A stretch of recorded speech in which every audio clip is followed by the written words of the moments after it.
This is part of the common grace reality of a fallen world. If I have a fiduciary responsibility to my clients to try to obtain the best return on their capital, and there is a company that has some sinful platform connected to them, as every single one of them do in a fallen world, and if every single company I found was owned by a Christian, they would still have sin up and down the organization, and they would still be buying their iPhones from a company that does, and so forth and so on. So there is absolutely no ability to be out of the world while I'm in the world. Welcome to the Kalos Center podcast.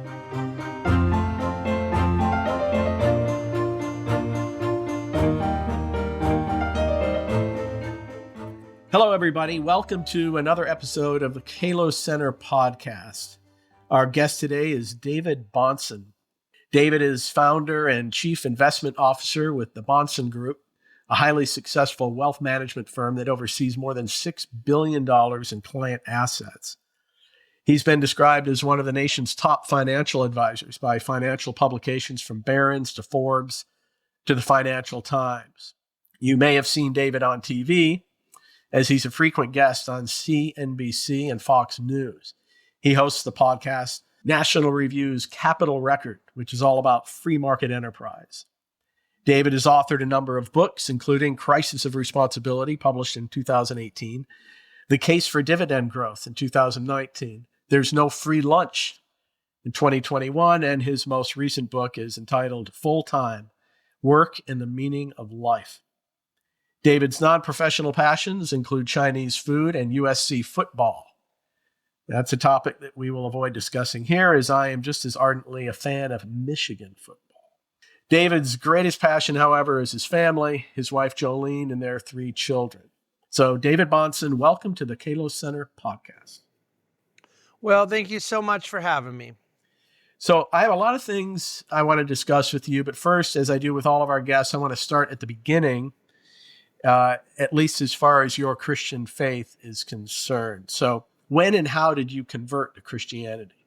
Well, the answer for those of us raised in a Christian home is always a little boring relative to those who have a big, exciting adult testimony. But my answer very sincerely and authentically is I was raised in what we call a covenant home. And raised by a devoutly Christian father who taught me in the ways of the Lord from a very young age, made my own profession of faith at a very young age. And though I've certainly had ups and downs in my journey, I haven't ever had one of those big exciting periods so many have of deconstructing my faith and deciding to come back to it later. I've stayed in the faith the whole time. So I am happy to say now, as a 50-year-old man, that I've been walking with the Lord for 50 years. That's fantastic. I would say regarding testimonies like yours that they're powerful in their own way, in that if you never went off the deep end morally, the fact that you still sense your sinful nature and your need for a savior, I think that powerfully demonstrates the holiness of God. So something to keep in mind regarding your quote unquote boring testimony. Yeah.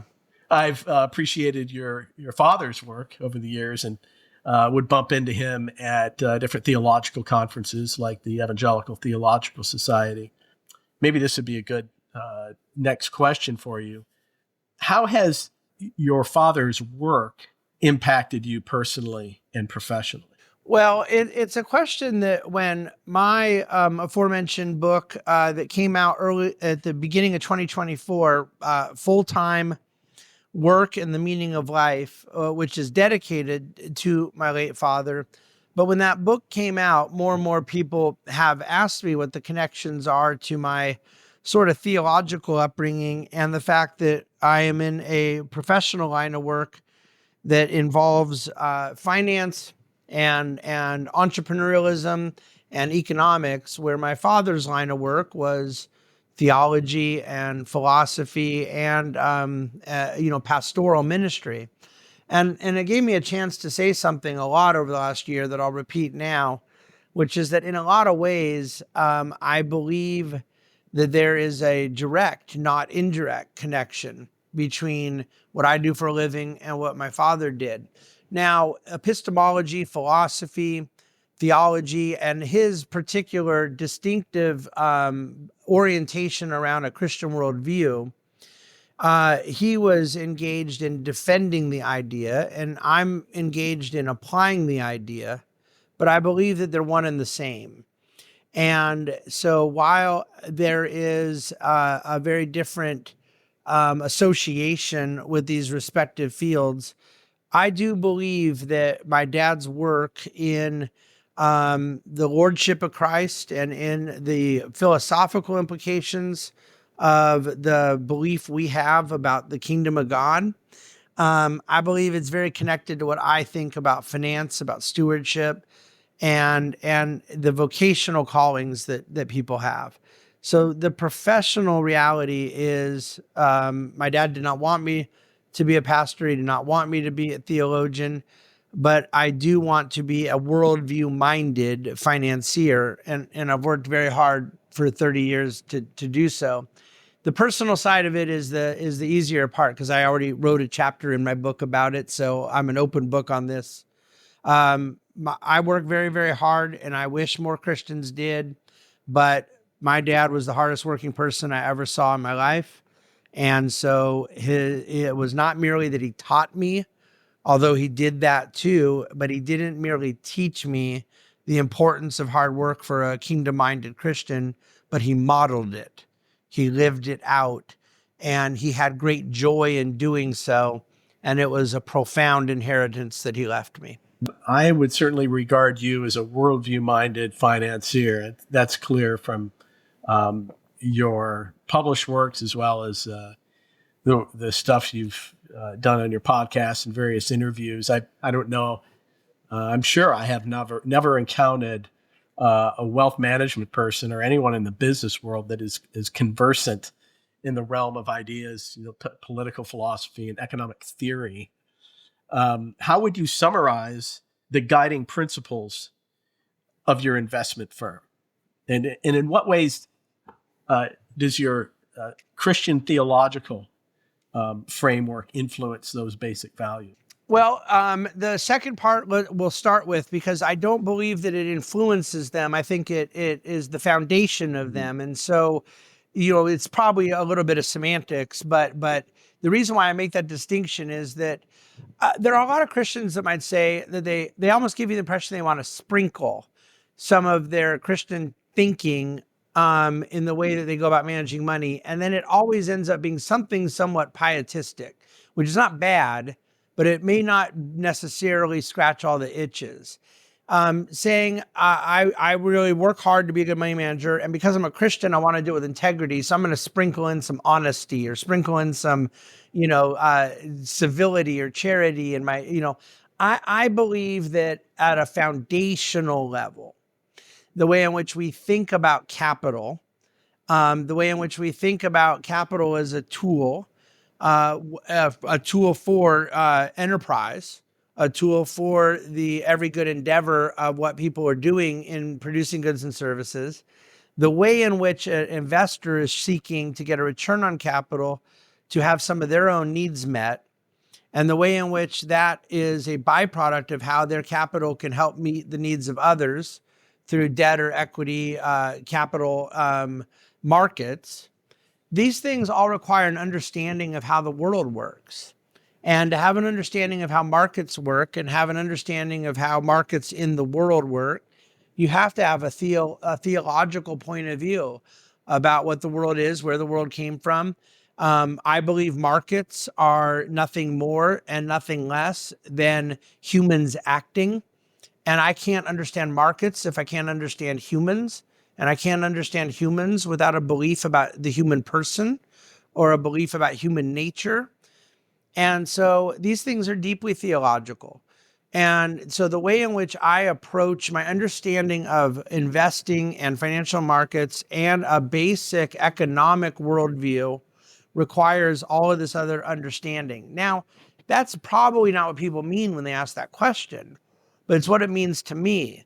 But then when it comes to the day-to-day management of the business, the way in which you hire people, fire people, pay people, the types of clients you want to work with. There's also a lot of day-to-day prudential concerns that are informed by what I believe is Christian ethics.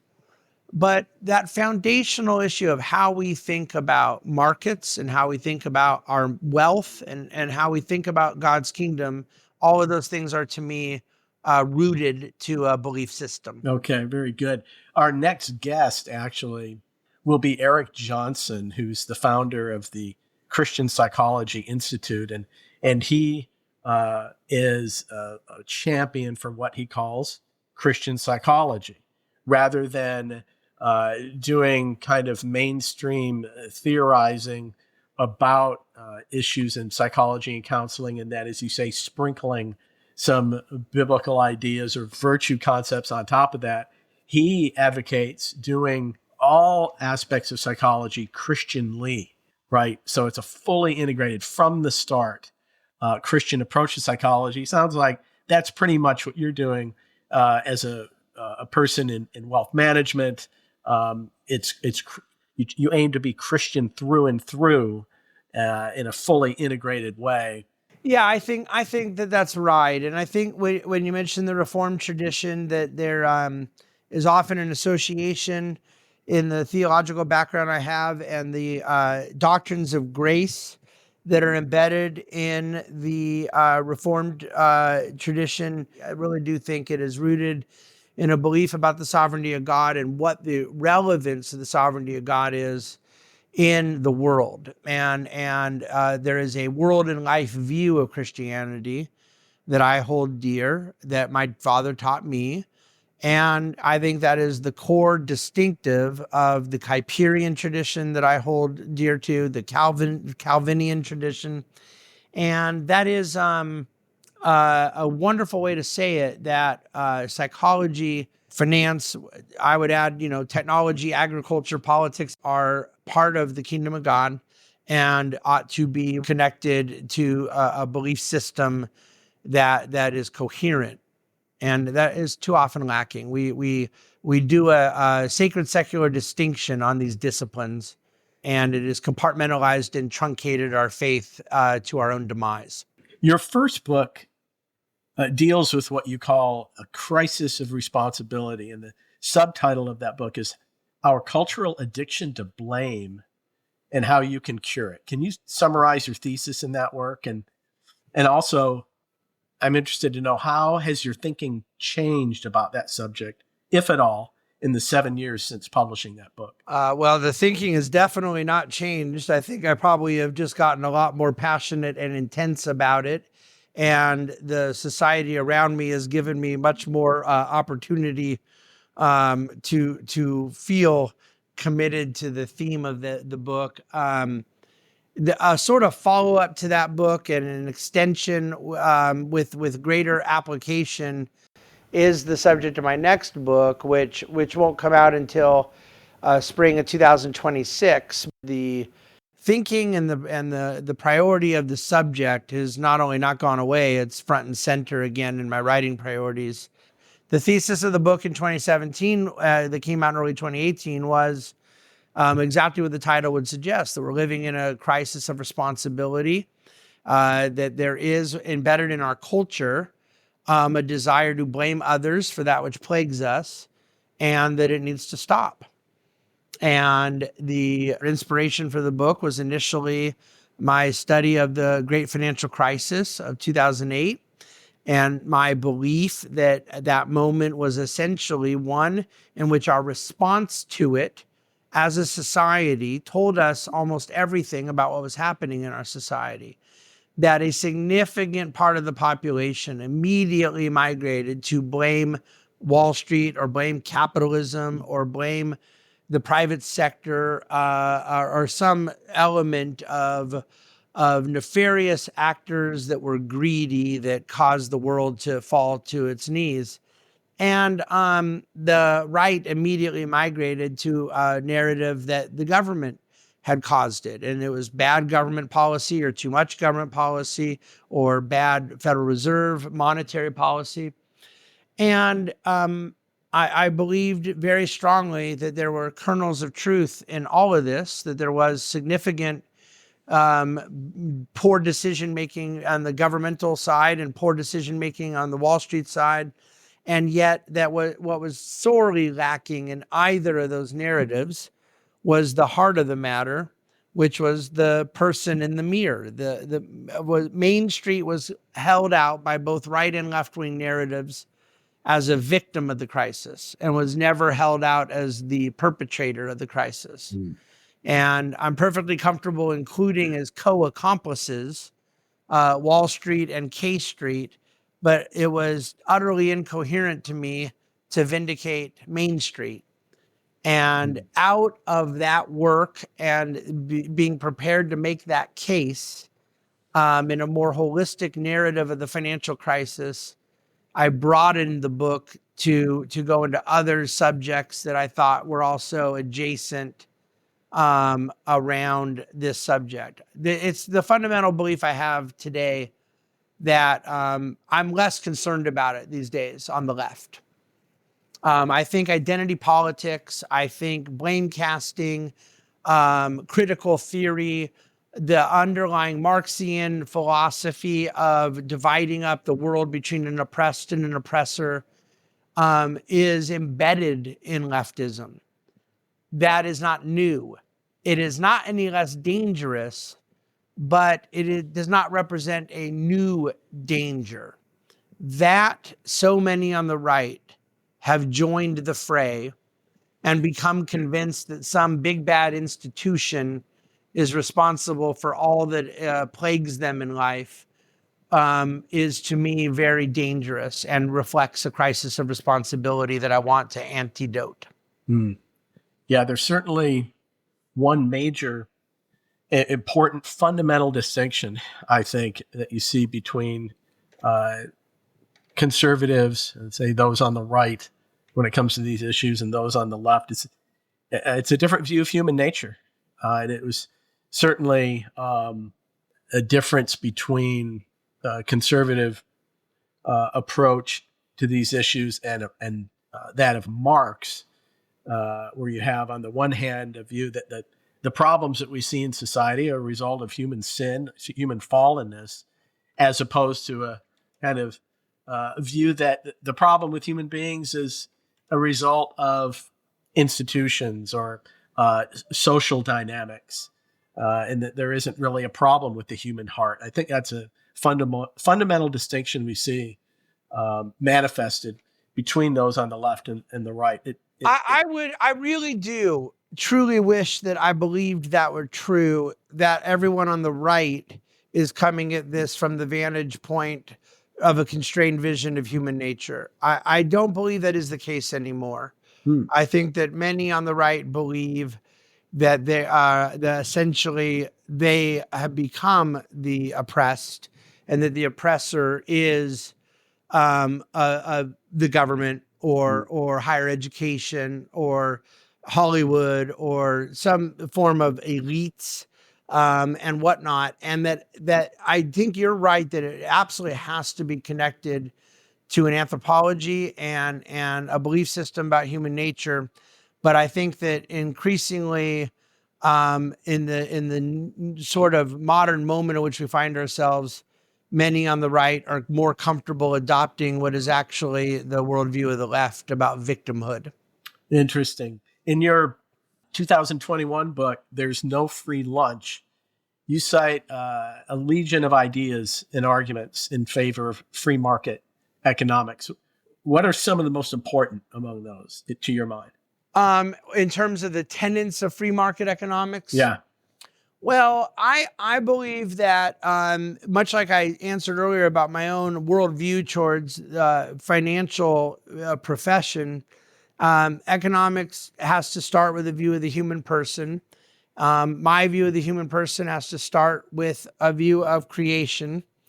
And that out of this concept of God making human beings with dignity, making human beings as image bearers of Him, making human beings superior to the animal kingdom, and with human faculties that are different than animal instincts, with reason, with rationality, with interiority, which is a very important concept. The unique interiority of mankind enables us to create and innovate, to appreciate, to participate in living in a way that's very different than animals and plants. And while this may seem very obvious to a lot of people, it breaks down certain presuppositions that exist in secular economics. If we have souls that can never die, and if the aim of economics is not merely our survival, but our thriving, then it colors in an understanding of what it is for a human being to flourish. So I view human flourishing as the aim of economics. And then you have to ask yourself what that means. Is it atomistic? Is it merely survival? Having our primal needs met, achieving water, shelter, and food? Or is there, in addition to certain material conveniences, also a spiritual component? And this is, I think, fundamental to economics, that we need to study the social interactions of mankind, the free exchange that takes place to drive certain desired results, and our production of goods and services, outside of merely the realm of the physical, but also the way in which it drives human flourishing. So the hopes and dreams and aspirations of mankind should not be taken lightly. They are a big deal. They were a big deal at the Garden of Eden. Very big aim was put on mankind before the fall. A very big aim was put on mankind after the fall. And in this process of redemption, so much of our activity here on earth is economic, and yet we ignore the study of economics in the church like it's a plague. Okay, so some people would say, even some non-socialists, that the very pursuit of wealth is a moral failure, specifically the sin of covetousness. How would you respond to that? Or we could actually frame the question this way. Why isn't, say, entrepreneurship necessarily a manifestation of the sin of covetousness? Well, pursuit of wealth and covetousness are not merely different morally, they're different grammatically. They're just entirely different concepts. So I am opposed to the sin of covetousness. But of course, covetousness is something that presupposes something. How can I covet something if the neighbor I'm coveting it from doesn't already have it? And how did he get it?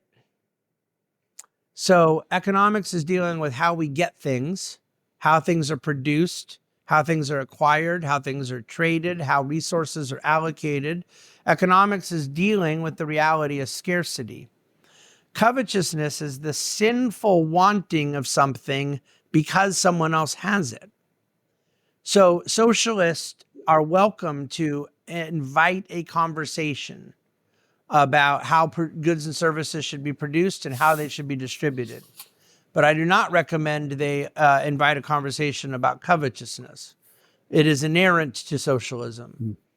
So the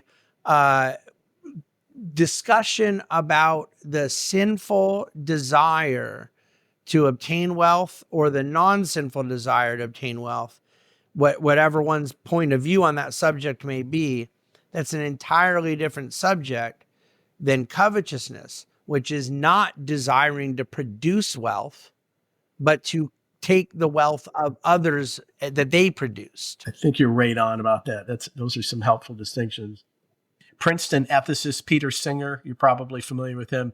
He's written about what he calls absolute poverty, which is poverty by any standard. Obviously, one need not be a socialist to maintain that government programs should prevent such extreme poverty. So the question is, when, if at all, should government place limits on wealth inequality through redistribution of wealth to guarantee, say, certain basic provisions for everyone? Government should never redistribute wealth for the purpose of addressing wealth inequality. If government is redistributing wealth in the tax code, it would be for the purpose of funding legitimate need of government, and there are more taxes to be obtained from wealthier people than there are from poorer people.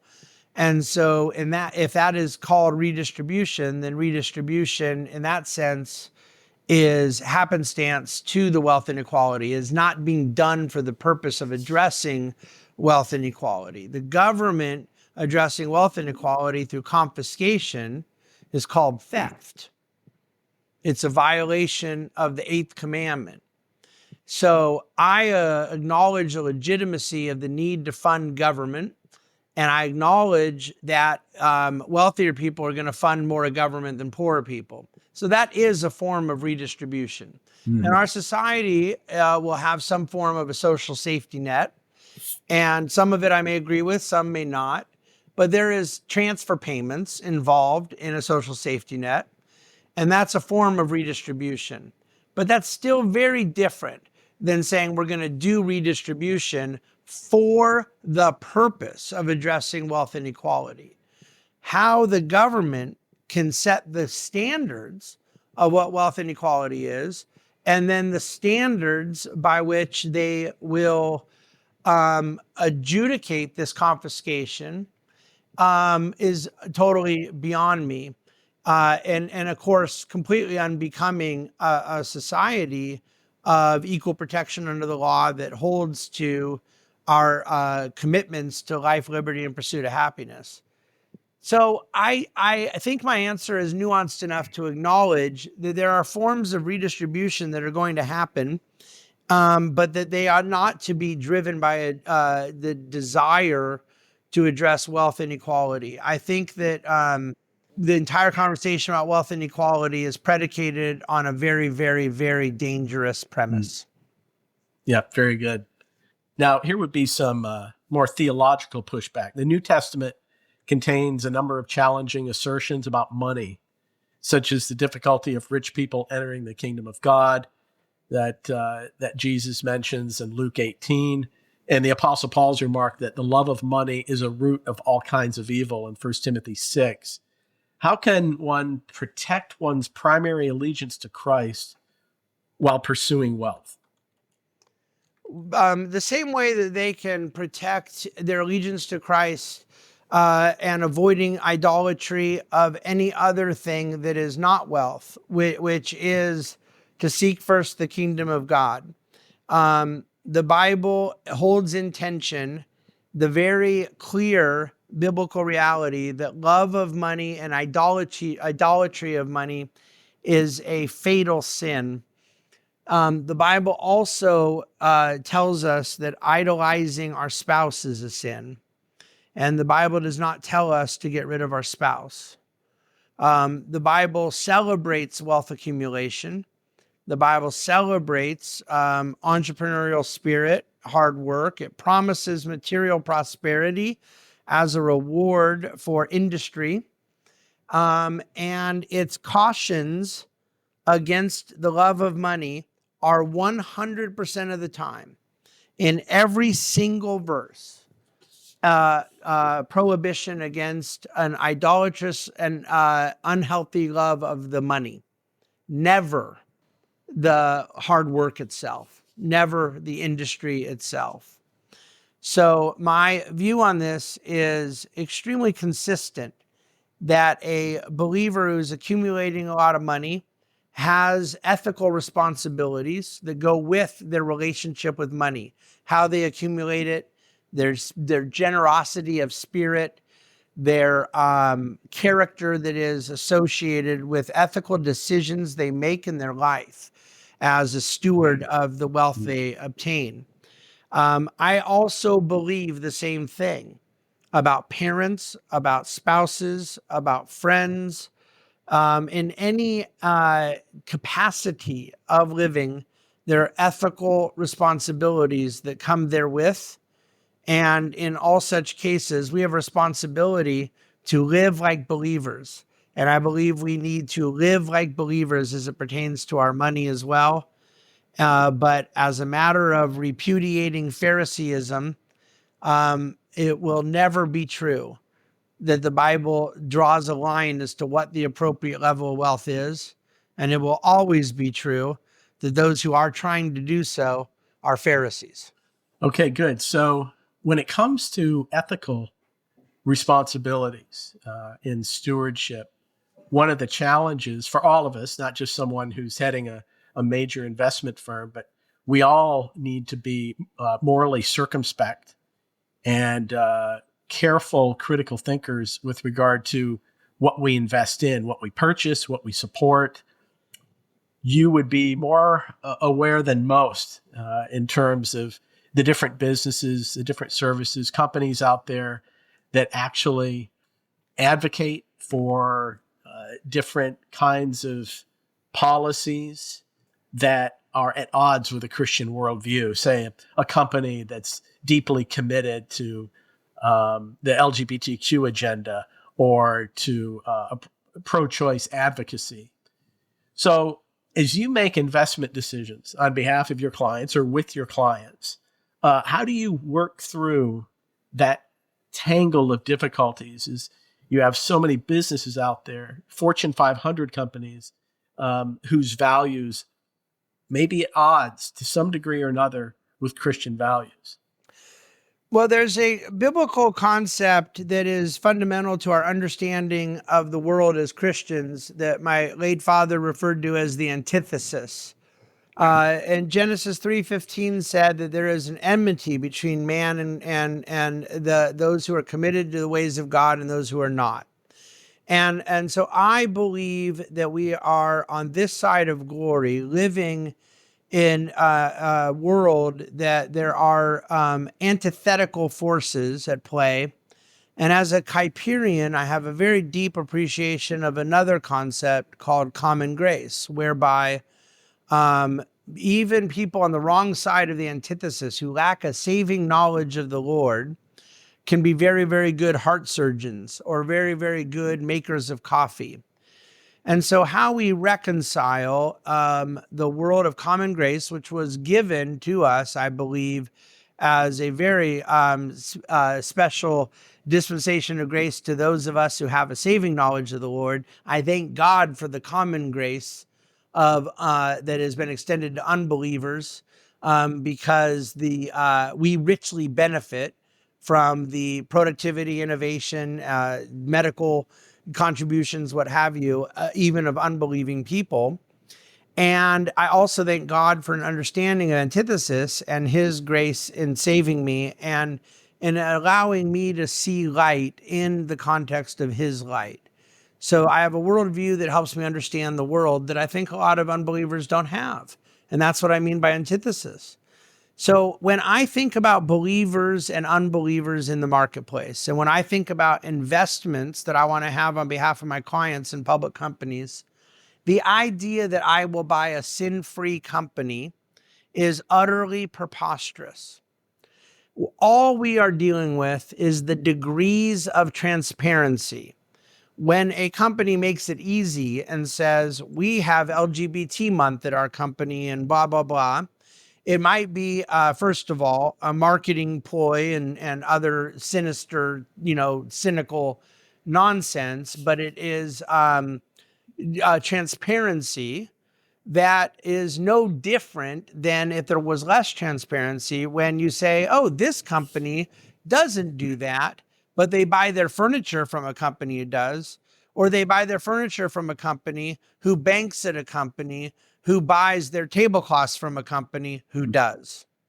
In other words, we are not dealing with any scenario by which people can avoid these things.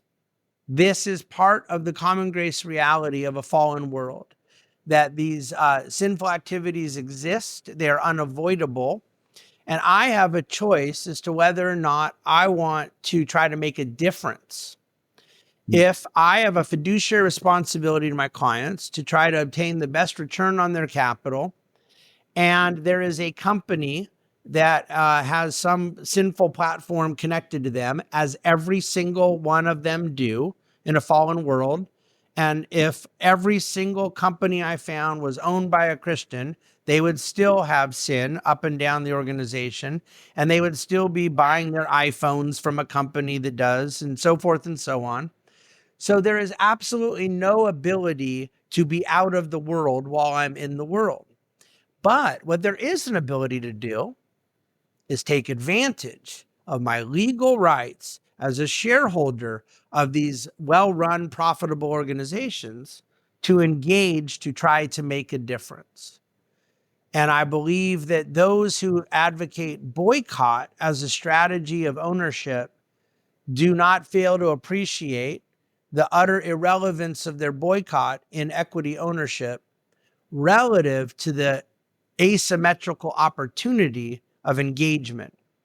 By being an owner of the business, by being able to make shareholder resolutions, by being able to speak at shareholder meetings, generate proposals for the board, or as we've done at my company, time and time again, be able to engage directly with investor relations, directly with the C-suite of the company, and matters of cultural, political, moral significance. I still do so with an appreciation for the antithesis. I still do so with appreciation for common grace.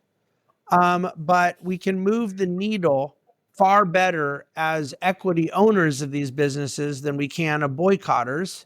And so the philosophy I take is to always and forever pursue the best investment opportunities for my clients. But once we have that equity position where it is authentic, we genuinely own the company, we genuinely believe they are a profitable venture that represents an attractive investment opportunity, we are not owning it as a political ploy or activist ploy. We own it because we believe in what the company's doing. And yet when they're doing knucklehead things in their HR department or DEI or ESG or other such contemporary distractions, then we can engage about those issues. That's my long answer to your question about our philosophy. That's good. So you've referred to yourself a couple of times now as Kuyperian. That's a reference to the Reformed thinker Abraham Kuyper, who wrote lectures on Calvinism, and I believe he was Prime Minister of the Netherlands. Yes, he was. So why would you call yourself Kuyperian? You did refer to common grace a minute ago. I would assume that would be one tenet there that you would affirm that he was strong on. For what other reasons would you call yourself Kuyperian? Well, I think when people think of Kuyper as the heir of Calvin, you think of a late 19th century theologian, activist, journalist, ran the Free Press at Amsterdam, the prime minister. He was one who, like the Genevan scholar John Calvin himself, was deeply involved in many of these public square elements of Christianity. So Calvin was a 16th century version and Kuyper a 19th century version, but they were singing from the same hymnal. And it just comes down to my belief in the lordship of Christ, that Christ as King Jesus claimed sovereign control and interest over more than just our hearts and souls, but also over the affairs of his world. And that is the great legacy of Abraham Kuyper, is his application of the theology of Christ's lordship and what that means to our understanding of the kingdom of God. Good. Your latest. A lot of people do associate common grace to Abraham Kuyper, but my belief is that Kuyper and Bavinck really did great work in summarizing certain elements and succinctly compartmentalizing certain elements of common grace. But I think common grace has been understood as a basic reality since the fall. So your latest book, Full Time, which is on the meaning of work, or work and the meaning of life. What would you say is a biblical view of work? And in what ways does that challenge popular American attitudes towards work? And when you say popular American attitudes, do you mean in the church or out of the No, church? more generally in the general population. For a long time, I might have suggested that the American mentality about work outside the church was more biblical than the American mentality inside the church. I think over the last several years, it's become clear to me, and the COVID moment was really a point at which a lot of this animated me and ended up inspiring me to write this book. There's an ethos in the founding of America that's very pro work and it's very pro enterprise and recognized. And I think a lot of this comes out of a sort of Protestant work ethic that I admire a great deal. And even when America was somewhat separated from the kind of Christian roots of this, the DNA runs pretty thick that we celebrate risk taking, we celebrate entrepreneurialism, and I hope that will hold. I think the American experiment requires it to hold. Whereas I would say in the 20th century, much of the American spirit about work in the church did move to an escapism that in the first 70 years of the 20th century was largely permeated across all elements of the public square, not just work or the marketplace or vocation, but education, media, and politics. But you really saw the church re-engage in the last 20 years of the 20th century in politics and education, but you did not really see it in work.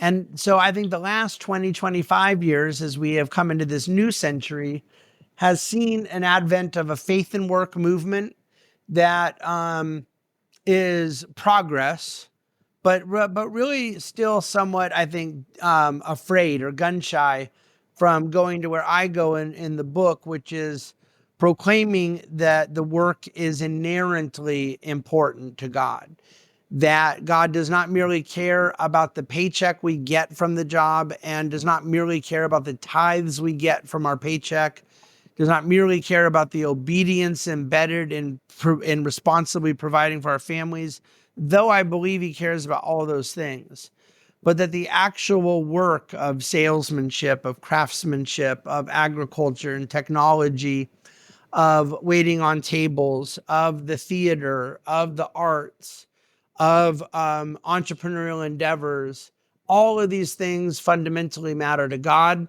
and they matter to God because it's what he made us for. These things are our manifestation of being image bearers of God, that we honor our duty as being made in the name, in the image and likeness of God, in our endeavors, in our cultivation of the earth, in our co-creating with him out of the raw materials of the world. And that this was universal. This was not a commandment given to half of his creation, so that half of us could produce and the other half consume, and everyone would either get happiness from one or the other, but rather that all of us were meant to, as image bearers of God, produce. And because we're all made individually, we will produce different things. We will be animated by different things. We have different skills. And yet, nevertheless, work represents this expression of this earthly activity that we were made for. Now, it happens that you are in a very demanding line of work. The demands on your time are significant. Managing a major investment firm, how do you maintain an effective balance between your professional work and your roles as a husband and father? I try really hard not to maintain a balance because that presupposes that there is such thing as balance of hats that I'm supposed to be wearing at all times. So I talk about in the book that we treat it like it's a closet. Now, first, let me very fairly and charitably say, I always know what people mean by the question. I do. And it's a very important question and a very fair one. Yet I believe that the vocabulary matters. I'm not looking to get the right amount of shirts in my closet and sweaters in my closet and pants in my closet and then say, okay, I have the closet well balanced. There are 100% of the seconds of my day in which I am a husband, and 100% of the seconds of my day in which I'm a father, and 100% of the seconds of my day in which I am called to my vocation. And I do not believe that these things are in tension with one another, but there is a need for wisdom in given moments where time and space limitations keep us from doing two things at once or being two places at once.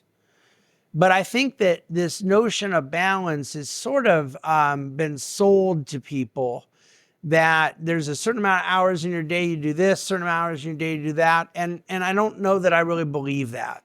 There's seasons of life that are different than other seasons. There are days in which I must leave the office early to be at one of my kids' events. And there are days where I must miss a dinner with my family to be working late at the office. And in any moment that I am missing family dinner, I am still a husband and father. At any moment at which I am leaving the desk to go to a kid's school play, I am still a financier. And I want Christians to become very comfortable with that reality, because balance involves things that are at odds with one another. And this work-life balance language implies that our work and our life are at odds with one another, but they're not at odds. Work is a vital part of our life. Indeed, I believe it was the thing God made us for.